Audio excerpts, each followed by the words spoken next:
Like being trapped indoors without power during an actual blizzard, playing South Park Snow Day had me frigidly wishing I could be anywhere else. A direct follow-up to the storyline of two excellent turn-based RPGs and a decent mobile spin-off, this cooperative 3D hack-and-slash admirably tries a lot of new things, but it throws the baby out with the bathwater in the process, leaving us with a monotonous, slipshod mess. The controls are awkward and clumsy. The weapons and abilities are limp and uninteresting, and even with only 5 levels that can be completed in as many hours, it still feels like it drags on far too long. Worse than that though, all the humor and shocking moments South Park in its recent games are known for is utterly missing in action, leaving little to recommend about this hollow, repetitious dud. Yeah, just get on with it, Butters. I don't know what we did to deserve going from a masterful Obsidian RPG that aptly captured South Park's attitude to this, but boy does the fall hurt. Whoa, kid! It's so beautiful! No scoot, everybody! No scoot! South Park Snow Day is a perplexingly boring third-person multiplayer game where you and up to 3 of your unluckiest friends smack and blast your way through waves of samey first graders. Aside from some mildly interesting card-based leveling mechanics and an amusing one-liner here and there are remarkably few bright spots in this misadventure. You know what desperate, stupid people want? NFTs. The vast majority of your time will be spent trudging through 5 levels of repetitive and tedious hack-and-slash combat that feels like it's straight out of 2008. Even more disappointing is that it never once made me gasp or guffaw at an outrageous situation. What? Ah! South Park The Stick of Truth saw us spelunking in Mr. Slave's large intestine, dodging genitalia in the world's most messed up rendition of Honey, I Shrunk the Kids, and questing in the 2-dimensional and entirely accurately represented country of Canada. It was filled with hilarious moments that made me question how in the heck Ubisoft avoided an adults-only rating from the ESRB. The same was largely true in the follow-up from Ubisoft's internal studio, The Fractured But Whole. Snow Day returns to the Stick of Truth's make-believe fantasy setting, but here you just occasionally fart every once in a while in lieu of actual jokes. Sure, there are some very minor moments that made me smile, but they're so few and far between that they only ever serve to get my hopes up before dashing them all over again. This is perhaps the most toothless South Park adventure ever created. There's blood everywhere. The story is straightforward and one note, as you and the South Park gang decide to continue your fantasy adventures during a snow day, and you proceed to fight against them and their hordes of minions in battle one at a time.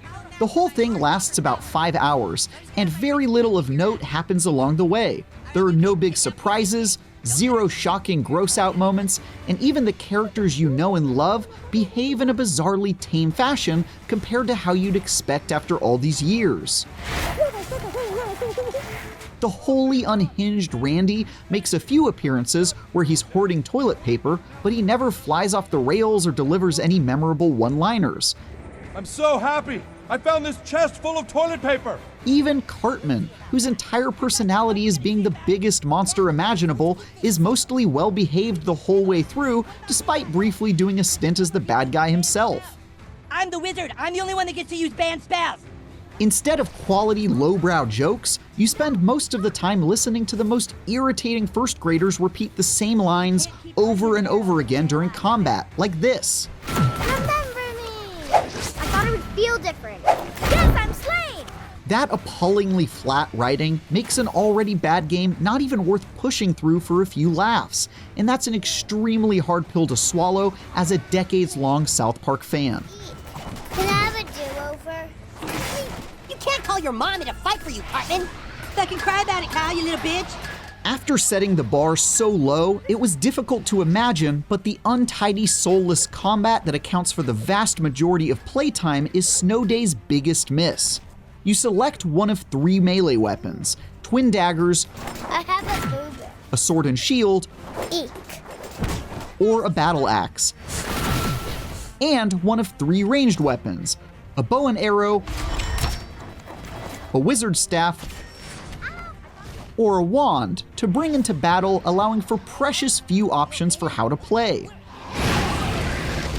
Not that it matters really, because thanks to the floaty and imprecise controls, none of these choices feel good to begin with. Each of the ranged weapons does damage from afar, requiring a cooldown or charge time that's so long it's almost always not worth the trouble.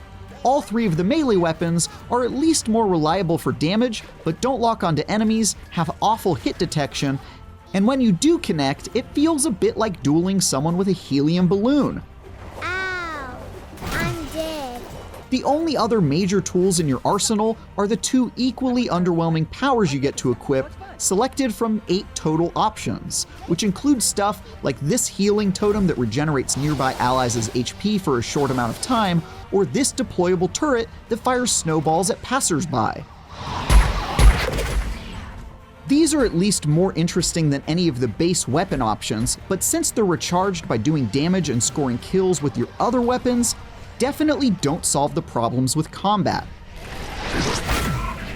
One of Snow Day's only good ideas are upgradable cards that you collect as you fight through levels. These grant passive benefits and allow you to cultivate a build throughout each stage, then disappear once that level is over, adding a minor roguelike element to the adventure. Hope that's more to your liking. You might find interesting cards that augment your healing totem, enabling it to do things like revive downed teammates, have you deal more damage to enemies near it, or increase its area of effect. Or you can chase riskier cards, like one that turns your otherwise weak wand attack into a high DPS flame-spewing hose that lights you on fire too as a trade-off. While combat never stops being a sloppy, disappointing slog, collecting cards to augment your playstyle, then strategically leveling them up to make those abilities more powerful, injects a modicum of variety into it. I'm dead. The issue is that Snow Day isn't a roguelike in any other way. You don't have to start the entire campaign over when you die, you just start at the beginning of the level. You suck. And even on the hardest difficulty, none of the levels are so challenging that you won't probably beat them on the first try. So there's not a ton of pressure to create a really solid build since there's little to optimize for. And even if you do manage to assemble a deck of cards you like as a build starts to come together, each level ends after an hour or less, at which point you go back to 0. I would love to see a better game try this idea, because here it's implemented in a way that only barely improves an overwhelmingly bad time. Oh yeah, that's powerful. Another example of a poorly thought out card mechanic is the single random bullshit card you get at the beginning of each level that lets you activate a more powerful ability a limited number of times. These might let you call down a rain of fiery meteors for straight DPS, or recover your health and make you invisible for a short period of time to escape danger. But none of them are all that interesting, and they only have a minor impact on gameplay since you usually only cast them 2 or 3 times per level. What's worse though is that enemies get bullshit cards too, and they do things like replace normal weapons with high damage laser swords. Everybody loves a laser sword at Christmas! Or give the bad guys protective bubble shields that make them significantly more beefy. We've got protection. In most cases, these cards serve only to significantly draw out the length of a fight, which is already pretty unbearable to begin with. I hit you. Blocked it. This is especially true in the revolting Horde mode, available as free DLC, in which you're subjected to waves of enemies in an arena. This format really dials up all the worst parts of Snow Day and cuts out any hope of stumbling upon jokes or story along the way. That won't work. In these nightmare scenarios, the enemies are given a whole bunch of bullshit cards, which causes this to happen. Bullshit!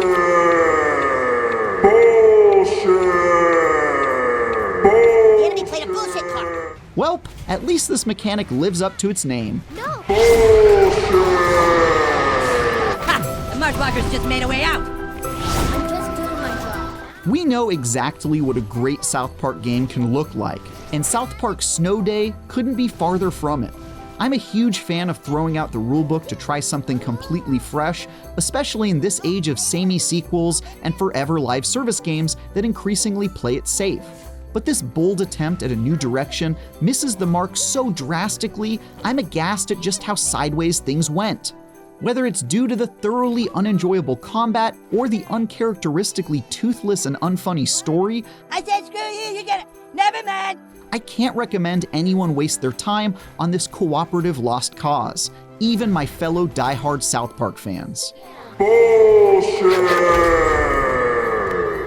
For more, check out our early access reviews of Tribes 3 Rivals and Lightyear Frontier.